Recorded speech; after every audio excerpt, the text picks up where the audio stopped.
தானியேல் 6 அதிகாரம் 4 வசனம். தானியேல் உண்மை உள்ளவனாய் இருந்தான், அவன் மீது சுமத்த யாதொரு குற்றமும் இல்லை.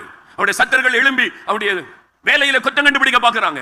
தானியேல் எப்படி குற்றப்படுத்தலாம்? பிந்தி வர்றானா, முந்தி போறானா, வேலையில உண்மை இருக்குதா, லஞ்சம் வாங்குறானா, கள்ளக்கணக்கு எழுதுறானா, கவனிச்சு பாக்குறாங்க. நோ, உண்மையா இருக்கிறான். தேவனுக்கு உண்மை, ராஜாவுக்கு உண்மை. நீங்க வேலை பாக்குறீங்களே, மாதந்தோறும் கை நீட்டு சம்பளம் வாங்குறீங்களே, உண்மையா வேலை செய்றீங்களா?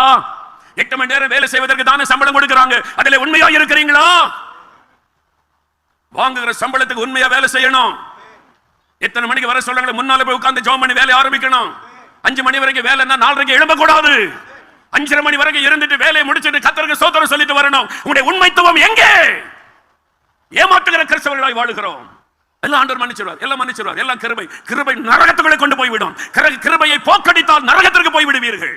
கிருபையை போக்கடித்து விடாதீர்கள் என்று வேதம் எச்சரிக்கிறது. பாவம் செய்வதற்கு அல்ல கிருபை, பரிசுத்தமாய் வாழ்வதற்கு கிருபை, உண்மையாய் வாழ்வதற்கு கிருபை. வேலையில உண்மையா இருக்கீங்களா? உங்க அப்பா அம்மா உங்களை நம்பி கல்லூரிக்கு அனுப்புறாங்களே, உண்மையா இருக்கிறாயா வாலிப மகளே? உன் தாயை ஏமாற்றுகிறாய், தகப்பனை ஏமாற்றுகிறாய், யாரோட தொடர்பு வைத்திருக்கிறாய், ஆலயத்தில் வந்து அந்நிய பாஷை பேசுகிறாய், யாரை ஏமாற்ற பார்க்கிறாய்? உன்னை நீயே ஏமாற்றிக் கொண்டிருக்கிறாய். தானியேல்கள் வேண்டும் என்று ஆண்டவருக்கு, யோசேப்புகள் வேண்டும் ஆண்டவருக்கு. ஏமாற்றுகிற விசுவாசிகள் அல்ல, ஏமாற்றுகிற ஊழியக்காரன் அல்ல. வாழ்க்கையில உண்மை. சென்னையில் ஒரு முறை புயல் வந்தது.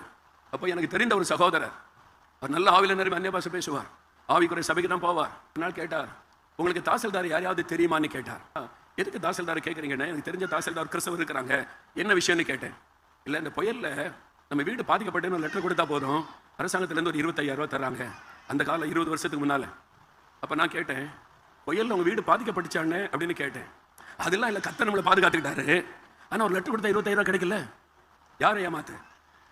நான் கேட்டவுட, நான் என்ன சொன்ன உடனே நம்மளை பார்த்து, நம்ம 2 பேரும் பேசிட்டு இருக்கோம்ல, நம்ம பக்கத்தில் இயேசு நிற்கிறாரு, உங்களுக்கு தெரியுதான்னு கேட்டேன். அதோட நிறுத்திட்டாங்க. நிறைய விசுவாசிகள், அந்நிய பாஷை பேசுகிற விசுவாசிகள், ஊழியர்கள் கூட என் பக்கத்தில் இயேசு நிற்கிறார் என்பதை மறந்து விட்டு வாழுகிறோம். பரிசுத்தமுள்ள தேவன் நம்மை கவனிக்கிறார். தானியேலை போல பரிசுத்த வாழ்க்கைக்கு ஒப்பு கொடுக்கணும், உண்மையுள்ள வாழ்க்கைக்கு ஒப்பு கொடுக்கணும். தானியேல் உண்மை உள்ளவனாயிருந்தான். அப்போ உங்க ஜெபத்திற்கு பரலோக மரியாதை கொடுக்கும், பரலோகத்திலிருந்து பதில் வரும். யோசித்து பாருங்க, தானியேல்கள் வேண்டும். ஆண்டவர் இயங்குகிறார், தானியேலின் தேவன் நான் ஆயத்தமாய் இருக்கிறேன், பதில் கொடுக்க ஆயத்தமாய் இருக்கிறேன், தேசத்தில் எழுப்புதலை கொடுக்க ஆயத்தமாய் இருக்கிறேன். தானியேல்கள் எங்கே?